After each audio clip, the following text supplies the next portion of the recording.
Mustafa Bayoumi wrote that column in the New York Times. He is an English professor at Brooklyn College and the author of the 2008 book, How Does It Feel to Be a Problem?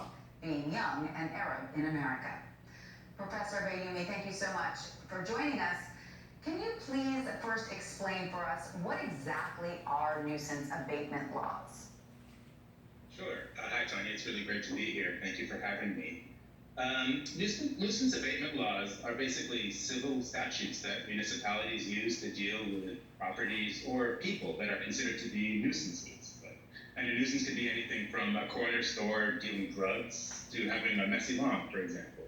There are residential nuisance abatement laws and there are commercial nuisance abatement laws. And in my article, I focused on the commercial nuisance abatement laws, which have a history, especially here in New York City, of being directed at small immigrant-owned businesses in low-income neighborhoods. And you write that these laws often act as third-party policing. So explain how they can hurt both the immigrant shop owners and the communities, often of color, that they exist in, and what's being done to address that. Absolutely. So it would often work like this. In New York, the way it worked was this way. The police would be setting up small businesses in low-income neighborhoods through the use of undercover officers or confidential informants to have some kind of illegal activity happening there. The illegal activity that was being set up wouldn't even have to be done by the store owner. It could just be happening in the store, for example. Then the courts would hit the business with nuisance abatement infractions, and the fastest way for the shops to reopen would be for the store owners to accept things like the surveillance of the customers by cameras for the police, the department itself. And as you say, using civilians to do the police's work also has a name in the criminology literature, and it's called third-party policing.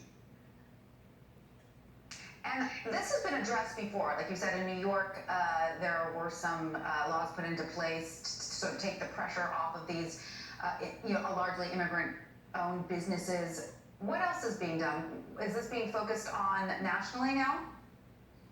I mean, the nuisance abatement laws are all at the municipal level. So if you actually look across the country, you can see that their use is widespread. And not only is the use widespread, the cost to immigrant store owners is also substantial. And one of the reasons why that's the case is because immigrant store owners are often, they don't have a lot of wealth, they don't have a lot of capital, they're working hand to mouth in a lot of these places, and then they're being forced by the police to also operate in these ways. And this, as I say, is happening across the country. And what it does is it produces a lot of potential conflict between customers and owners, or between, in other words, different vulnerable communities of color. Absolutely. And, your piece also delves into the partially more sensitive topic of anti-Black racism among some non-Black Muslim Americans.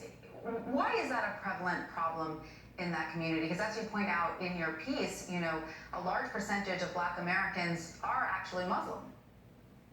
Yeah, absolutely. Unfortunately, I think racism is a problem, for so many people in this country, not just non-Black Muslims, but it does have a special problem for non-Black Muslims. So as non-Black Muslims, as you say, should recognize that about a third of the American Muslim community is African American. And not only that, it's like the deep history of Islam in the United States is intimately connected with the Black freedom struggle. From the very beginnings, from the very foundations of this country, we've seen American Muslims, very often African American, who were part of the American family. So yeah, it's a problem. It's a problem within the larger American Muslim community, and it's one that I think it's time that the American Muslim community look at squarely and try to address.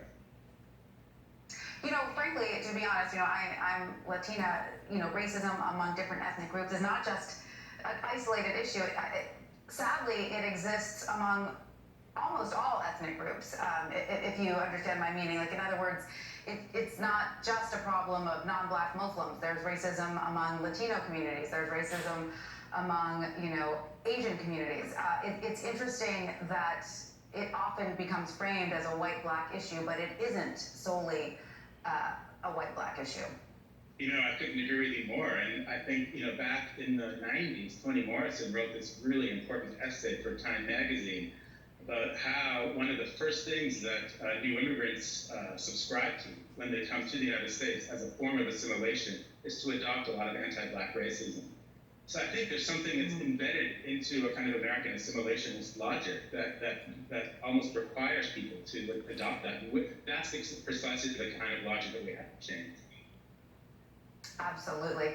And so what are some of the larger fixes that you would like to see happen, not just with these sort of community policing laws, and not just with these cultural issues?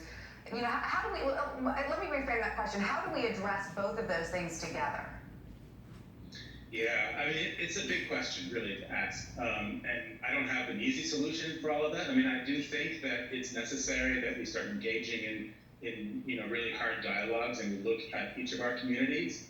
To that end, I can say that the Muslim American community, I think, is making some progress. You have groups like, say, Muslim Heart, which is the Muslim Anti-Racist Collective that's doing fantastic work across the country.